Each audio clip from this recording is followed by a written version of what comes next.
Allez, cette vidéo c'est pour toi. Toi qui bosses, toi qui es crevé, toi qui as des enfants, toi qui as des projets, toi qui sens enfin, t'as rien de grave, ça va plutôt bien, mais t'as une bonne situation, mais là, en fait, il y a tout qui est trop, en fait. Tout est trop.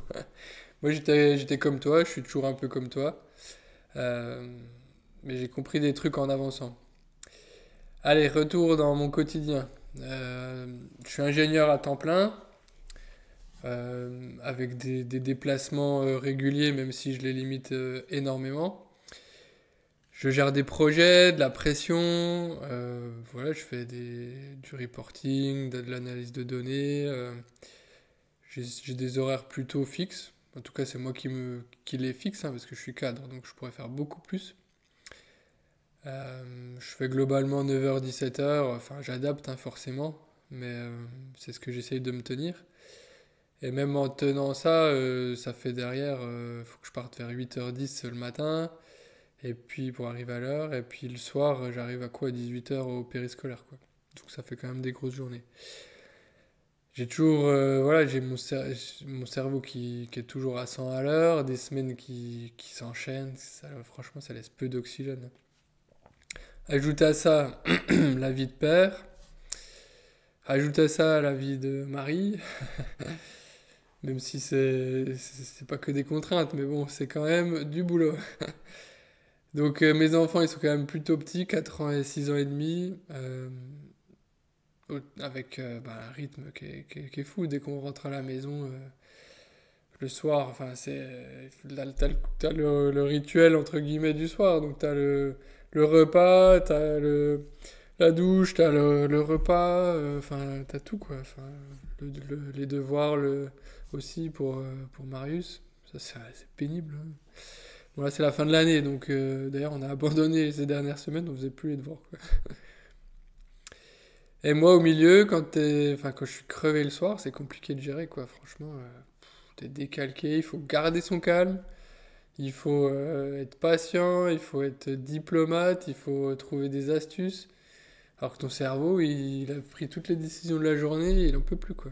Et à l'époque, quand j'avais pas commencé à chercher la liberté, j'étais dans le moule, hein, je fonçais dans cette vie. Et je pensais que c'était normal d'être rincé, d'avoir mal au dos, d'avoir mal à la tête tout le temps, de pas avoir d'énergie, d'être obligé de prendre un café après manger. Je me dis, enfin, je me posais même pas la question. Tout le monde faisait ça. Je disais ah bah le week-end je profite, je prends des vacances. Puis au final j'avais une bonne situation, voilà, le CDI, la maison, les enfants. Par contre j'étais déconnecté de moi-même, quoi. Je, de mes envies, en fait, je veux dire. C'était comme, voilà, c'était un épuisement doux, pas vraiment un burn-out, mais une fatigue chronique, quoi.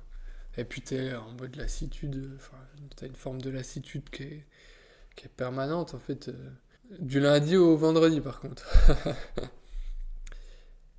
Et puis t'es trop crevé pour créer, et puis enfin, t'as la charge mentale de toute personne avec une bonne situation, quoi. Et t'as pas le temps, en fait, ou t'as pas l'espace pour rêver plus grand, en fait.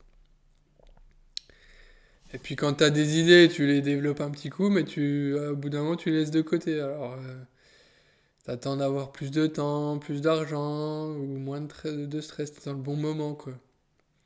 Il y en a qui attendent que les enfants soient plus grands, il y en a qui attendent que leur entreprise soit plus stable, ou bien que la vie te dise, vas-y maintenant, mais ça n'arrive jamais, les gars, jamais. Enfin ouais, qui a déjà vu, ah tiens, tous les voyants sont ouverts, j'y vais, quoi. Là, moi, je le vois sur un truc, je vous le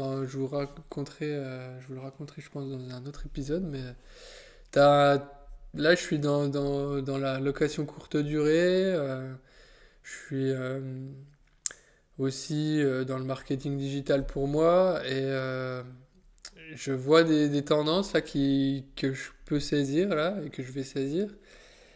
Et quand tu es bien placé, tu commences à voir des choses, mais il faut déjà avoir pas mal de pions, c'est un peu comme un échiquier qui se met en place, et c'est génial quoi. Par contre, quand t'es en mode salarié, t'as pas ça. T'as pas cette ouverture d'esprit non plus parce que t'es encore dans la matrice en fait, dans le système dans lequel tout le monde est. Métro boulot dodo, la rat race comme ils disent en anglais. Il faut se créer les opportunités, ça c'est facile à dire, mais c'est un peu la vérité. Quand tu commences à entreprendre, tu vas y aller petit à petit et tu vas avoir plein de briques qui vont se mettre ensemble et au bout d'un moment tu vas dire tiens celle-là, c'est celle-là qui va me faire gagner beaucoup d'argent, il faut que je la saisisse, c'est une opportunité quoi. Bon alors qu'est-ce que j'ai changé? Bah déjà j'ai défini une date limite, 14 mars 2026. Et j'ai commencé à reprendre le pouvoir sur mon temps. J'ai arrêté les séries, les films, la télé. Je regarde quasiment. Enfin, avant j'étais sur les Marseillais et compagnie, là, toutes les téléréalités. On adorait ça, et puis j'adore toujours, franchement, mais j'arrête de regarder ça. Euh, et puis voilà, j'ai créé un plan en parallèle, invisible au départ, et j'ai fait des petits pas, des petites actions chaque semaine, chaque jour. En fait, j'ai arrêté d'attendre les conditions parfaites. Tu les auras pas, de toute façon, tu les auras pas. Il y aura toujours 1000 excuses en fait. Tu auras toujours 1000 excuses pour ne pas faire. Pour arrêter, pour dire c'est pas ma faute. Il faut reprendre la responsabilité pour toi. Y a pas le choix quoi. Et les excuses elles arrivent, mais faut les laisser de côté. C'est l'ego, je sais pas ce que c'est d'ailleurs, mais c'est un truc qui fait chier chez toi, chez nous. C'est tout le monde, hein. Donc après voilà, j'ai mis en place la stratégie dans l'ombre, à faire des formations le soir, le midi, dans la voiture, à écouter des informations différentes, quoi. Faire mes projets immobiliers en parallèle du boulot, ça c'est... Bah oui, c'est du boulot, mais ça permet de créer une structure. Enfin, ça me permet. J'ai créé une structure pour pouvoir faire la gestion locative en parallèle de mon boulot. C'est aussi ça, hein, ça te permet, t'as limite un pas de plus, t'as un pas d'avance sur ta liberté que t'as pas encore justement. Mais après, tu vas l'avoir d'un coup, quoi. Donc voilà, je suis aussi mes investissements crypto, bourse, et puis tout en restant père et salarié, et avoir la vie de tout le monde, quoi. Donc la charge elle est toujours là, mais elle a du sens. Je suis encore crevé, hein, ça m'arrive très régulièrement. Mais je sais pourquoi, j'ai la direction. Et en fait, je subis plus, en fait. Je le construis, je le vis bien, en fait. C'est plus une prison, en fait, mon quotidien. C'est vraiment une rampe de lancement. Donc pour toi qui vis ça, bah, c'est réel, hein. T'as pas besoin de tout plaquer. Par contre, t'as besoin de reprendre le volant. De reprendre ouais, le volant de ta vie, quoi. Et te créer un levier, même petit. C'est vraiment le démarrage. Tu fais le plus petit truc possible, puis tu le fais tous les jours. Parce que personne ne va le faire pour toi. Donc en résumé, moi aussi je me suis galéré, moi aussi je suis père, moi aussi je suis salarié, moi aussi je suis fatigué, je suis ambitieux, et j'avance. J'avance lentement, j'avance sûrement. Et t'es pas obligé de choisir, tu peux construire ta liberté vraiment sans renier ta vie en fait. T'es pas obligé de tout plaquer, de tout changer d'un coup, tu y vas.